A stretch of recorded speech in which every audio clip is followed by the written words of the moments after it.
Setan sebagaimana disebutkan Allah Subhanahu wa taala, ya'idukumul faqr. Setan ini memberikan gambaran di mata kita, kita ini akan jadi miskin nanti. Nah, dengan wabah seperti ini, harta berkurang, ditampakkan kemiskinan di hadapan kita.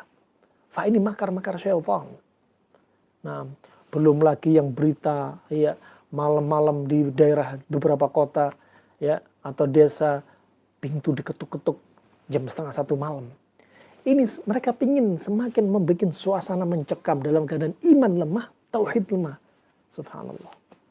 Nah, berapa banyak saudara kita yang sudah kena COVID, kemudian negatif, tetapi tubuh dia masih tetap lemah. Tubuh dia masih tetap dingin lembab. Tubuh dia masih lemes. Dia masih sering buang air kecil. Ya, kemudian kepala masih keliengan, telinga berdengung, mata berputar-putar berkunang-kunang. Ketahuilah, saat itu dia belum move on dari ketakutan dia terhadap wabah COVID-19. Di antara mereka subhanallah salah satunya Ustaz Subhan Bawazir, Ustaz kita Masya Allah. Ya, ketika melewati masa-masa kritisnya yang waktu itu dia antara sadar dan gak sadar, datang bapaknya, abinya. Semoga Allah merahmatinya. Datang orang-orang sudah meninggal. Ya, dibikin tambah ngedrop. Subhanallah. Wah, ini cobaan. Ternyata mereka punya andil untuk semakin membuat orang yang sudah kena wabah untuk semakin terus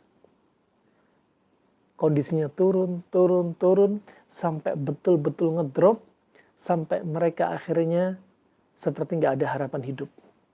Subhanallah. Saat itulah tauhid kita dibutuhkan. Saat itulah iman kita dibutuhkan. Saat itu tawakal kita dibutuhkan. Saat itu akidah kita juga dibutuhkan. Subhanallah. Dalam keadaan yang subhanallah, ya, di zaman sekarang banyak orang yang imannya lemah. Krisis sudah imannya. Kerusakan merajalela, zina merajalela, ya, maksiat merajalela. Perkara-perkara yang menyelisih ajaran Nabi merajalela, kesyirikan merajalela, plus ketika diberikan wabah, subhanallah, banyak di antara mereka yang imannya lemah, saat itu akan menjadi korban dia. Subhanallah, rahmanakumullah.